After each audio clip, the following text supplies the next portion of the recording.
Hello friends, welcome to my channel. आज આપણે બનાવીશું કોરિયન રામેન નૂડલ્સ। જો તમે મારી ચેનલ પર નવા હો તો મારી ચેનલને સબસ્ક્રાઇબ કરજો, જેથી આવનારી નવી વિડીયોની નોટિફિકેશન તમને સૌથી પહેલા મળી શકે। તો ચાલો આપણે રેસીપી સ્ટાર્ટ કરીશું। સૌપ્રથમ આપણે આ રીતે 1 કપ જેટલું પાણી ગરમ કરવા મૂકીશું। પાણીમાં બરાબર બોઇલ આવે ત્યાં સુધી પાણી ગરમ કરવાનું છે। હવે મેં આ રીતે કોરિયન રામેન નૂડલ્સનું પેકેટ લીધું છે।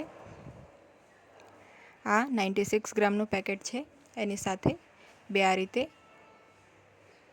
આપણને મસાલાના પેકેટ મળે છે। એકમાં વેજીસ છે અને એકમાં સ્પાઇસીસ છે। તો હવે આપણું પાણી સરસ ગરમ થઈ ગયું છે। પાણી ગરમ થાય એટલે સૌથી પહેલાં આપણે એમાં જે વેજીસનું પેકેટ છે એ કટ કરીને નાખી દઈશું। ત્યારબાદ એની સાથે જ આપણે નૂડલ્સનું કેક છે એ નાખી દઈશું।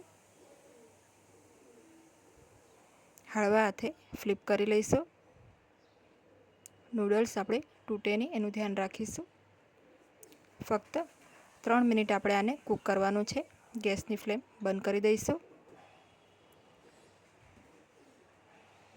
આ રીતે સરસ નૂડલ્સ આપણા કૂક થઈ ગયા છે ફક્ત 3 મિનિટમાં। હવે આપણે આને